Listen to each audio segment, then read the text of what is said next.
everyone, this is Peak Entertainment and we are back again, and here now we have another video for you and a continued build up to James Gunn's Superman project coming in 2025. I thought it would be a good idea to reflect on all previous cinematic Superman movies, and in this edition we will take a look back at Superman 3. Released on June 17th, 1983, it has the still immortal and iconic Christopher Reeve starring once more as the Man of Steel, this time alongside Richard Pryor, Annette, Robert Vaughn, Pamela Stephenson, and Margot, who has a small appearance once more as Lois Lane.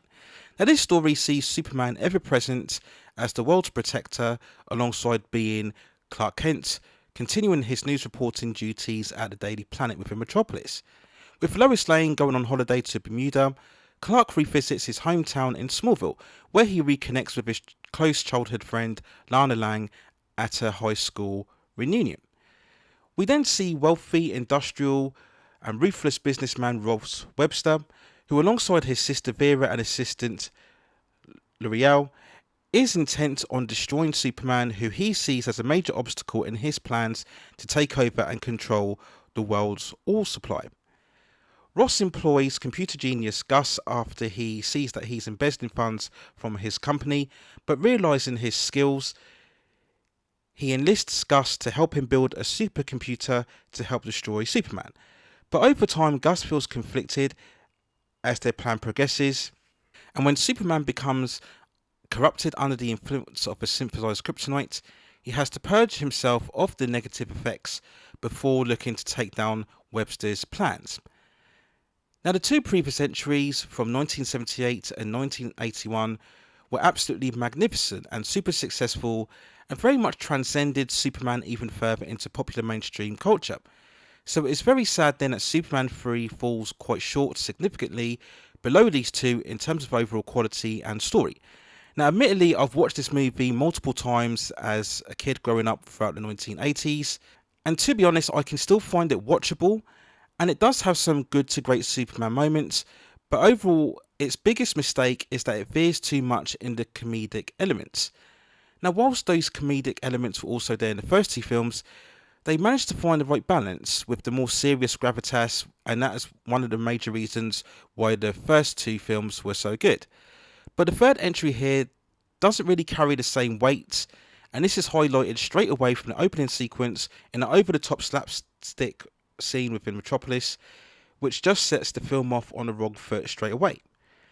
The brilliance of the Kryptonian villains from the second film has now been replaced with a poor Lex Luthor type in CEO tycoon Ross Webster, who comes off with very little menace or threat, or indeed a compelling personality. Also, the concept of the supercomputer robs the film of any satisfying antagonist to invest in. Now, if only the original concept to use Brainiac, one of Superman's most iconic villains, had been followed through, then maybe we could have had something far more special this time around. We do then talk of the late great Richard Pryor as Gus, and having been a fan of his, like so many people throughout the 1980s, I can't deny that he does have some funny scenes and moments within this film, which would have been fine in smaller doses, but the film sacrifices too much screen time towards him, and this is because Pryor was a big comedic star in the late 70s and early 1980s. His participation in this film followed an interview where he joked that he would like to star in a Superman movie, and the producers Alexander and Ila Salkind relied too much on his presence at the expense of a more substantial story.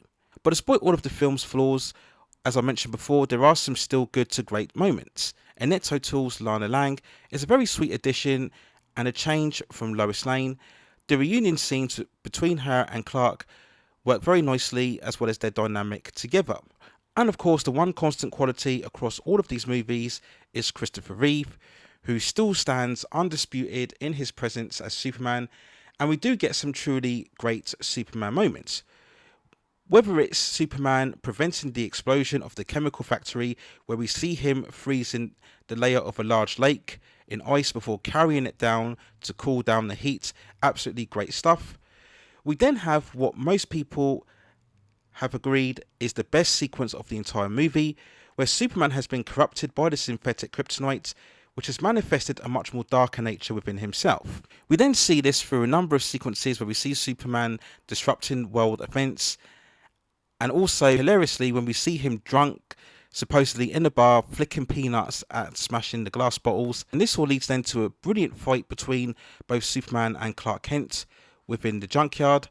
Only after several times rewatching did I actually realise that this is Superman indeed trying to purge himself of the evil influence inside him.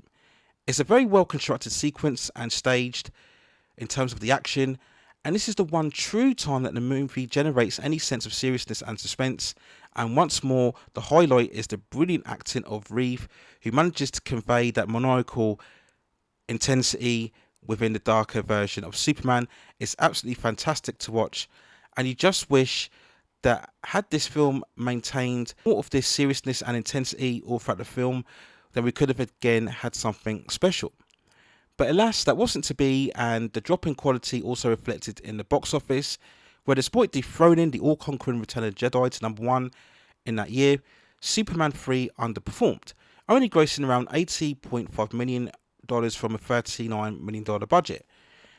Many critics cited the same issues in terms of the fact that there was too much comedy and slapstick, a weaker villain, and just the overall playful tone which didn't fit right what we had experienced before. The more humorous tone had fit right in with director Richard Lester's sensibilities, and you can definitely feel the absence of Richard Donner this time round. Yet, still looking back at Superman 3, and it did have some potential, I definitely can look at enough elements that had they been developed further, and this would have resulted in, at the very least, a good Superman movie, but sadly that wouldn't be the case. And it was, unfortunately, one of a few examples that we had later on throughout the 80s and 90s, where we would always get the weaker third installment following the two first classic entries. But Superman 3 is not an awful or terrible film. I just think it's misjudged in terms of its tone and just lacking what went on before. And sadly, we would get an even worse installment in Superman 4, The Quest for Peace, around 4 years later after this overall release. So some overall thoughts and feelings when looking back at Superman 3. Let me know what you think in the comments below. And if you have any other further suggestions regarding any other movies, television series, or any other topics within the pop entertainment and culture scene that you'd like to see me cover within the channel, then also let me know within the comments, and I will see if I can provide further commentary for you on that subject matter within the future. Please also hit like the subscription and notification buttons so I can provide you more high quality content like this in the future. But that's it for now. Take care of yourselves, and I will see you very, very soon.